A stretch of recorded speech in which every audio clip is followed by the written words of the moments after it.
കഴിഞ്ഞ ദിവസങ്ങളിൽ ഏറെ ചർച്ച ചെയ്ത വിഷയമായിരുന്നു ആഗോള പട്ടിണി സൂചികയിൽ 117 രാജ്യങ്ങളിൽ 102ാം സ്ഥാനമാണ് ഇന്ത്യക്ക് എന്നുള്ളത്. ചൈന, പാകിസ്ഥാൻ, ബംഗ്ലാദേശ് തുടങ്ങി എല്ലാ അയൽ രാജ്യങ്ങളെയും തോൽപ്പിച്ച് പട്ടിണിയുടെ കാര്യത്തിൽ ഇന്ത്യ മുന്നിലെത്തിയിരുന്നു. എന്നാൽ ലോകത്ത് 82 കോടി ജനങ്ങൾക്ക് ഭക്ഷണം ലഭ്യമല്ലാതിരിക്കുമ്പോൾ 100 കോടി ടൺ ഭക്ഷണം ഒരു വർഷം പാഴാക്കുന്നുണ്ട് എന്ന കണക്ക് പുറത്തുവിട്ടിരിക്കുകയാണ് ഐക്യരാഷ്ട്രസഭ സെക്രട്ടറി ജനറൽ ആന്റോണിയോ ഗുട്ടറസ്. ഐക്യരാഷ്ട്രസഭയുടെ റിപ്പോർട്ട് അനുസരിച്ച് ഏറ്റവും കൂടുതൽ പോഷകാഹാരക്കുറവ് അനുഭവിക്കുന്ന രാജ്യവും ഇന്ത്യയാണ്. 5 വയസ്സിന് താഴെയുള്ള 20.8% കുട്ടികൾക്ക് ഭാരക്കുറവും 37.9% കുട്ടികൾക്ക് വളർച്ചാക്കുറവുമുണ്ട്. 15 മുതൽ 49 വയസ്സിനിടയിലുള്ള 51.4% സ്ത്രീകൾക്കും വിളർച്ചയുണ്ടെന്നും റിപ്പോർട്ടിൽ പറയുന്നു. ഒരു വശത്ത് പട്ടിണി കിടക്കുന്നവരുടെ എണ്ണം വർദ്ധിക്കുമ്പോൾ മറുവശത്ത് പാഴാക്കുന്ന ഭക്ഷണത്തിന്റെ അളവും വർദ്ധിക്കുകയാണ്.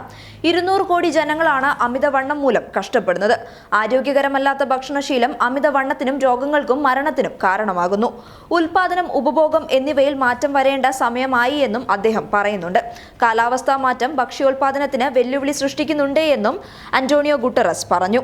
ഇതിന് പിന്നാലെയാണ് യൂണിസെഫിന്റെ മറ്റൊരു കണക്കും ഇപ്പോൾ ശ്രദ്ധ നേടുന്നത്. അതായത് ഏറ്റവും അധികം കുഞ്ഞുങ്ങൾ പോയ വർഷം മരിച്ചത് ഇന്ത്യയിലാണ് എന്നാണ് റിപ്പോർട്ട്. 5 വയസ്സിന് താഴെ പ്രായം വരുന്ന 8,82,000 കുട്ടികളാണത്രേ 2018 മാത്രം ഇന്ത്യയിൽ മരിച്ചത്. പോഷകാഹാരക്കുറവ്, വിളർച്ച, മറ്റ് രോഗങ്ങൾ മൂലമെല്ലാം മരണപ്പെട്ട കുഞ്ഞുങ്ങളുടെ കണക്കാണിത്. ലോകത്ത് ഏറ്റവും അധികം പട്ടിണിയും ദാരിദ്ര്യവും നേരിടുന്ന രാജ്യമെന്ന് നമ്മൾ കണക്കാക്കി പോരുന്ന നൈജീരിയ പോലും ഈ പട്ടികയിൽ ഇന്ത്യക്ക് ശേഷമേ ഉള്ളൂ എന്നതും ശ്രദ്ധേയമാണ്. 8,66,000 ശിശുമരണമാണ് നൈജീരിയയിൽ പോയ വർഷം റിപ്പോർട്ട് ചെയ്തത്. ഇതിന് പിന്നാലെ 4,90,000 ശിശുമരണവുമായി പാകിസ്ഥാനുമുണ്ട്. ശരാശരി മരണനിരക്കെടുക്കുമ്പോൾ ഇന്ത്യ മുന്നിലെത്തുന്നില്ല. എന്നാൽ ജനസംഖ്യ കൂടുതലായതിനാൽ അതനുസരിച്ച് കുട്ടികളുടെ മരണനിരക്കിലും വ്യത്യാസം വരികയാണ്. ഇതാണ് ഇന്ത്യയെ ഈ പട്ടികയിൽ മുന്നിലെത്തിച്ചിരിക്കുന്നത്.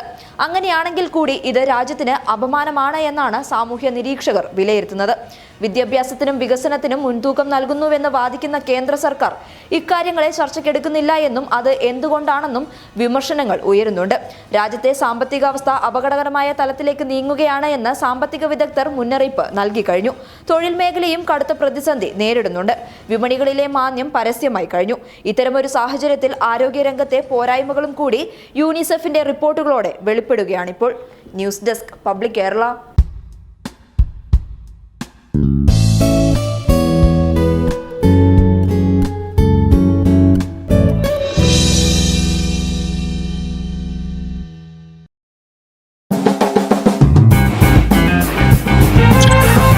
Let's go.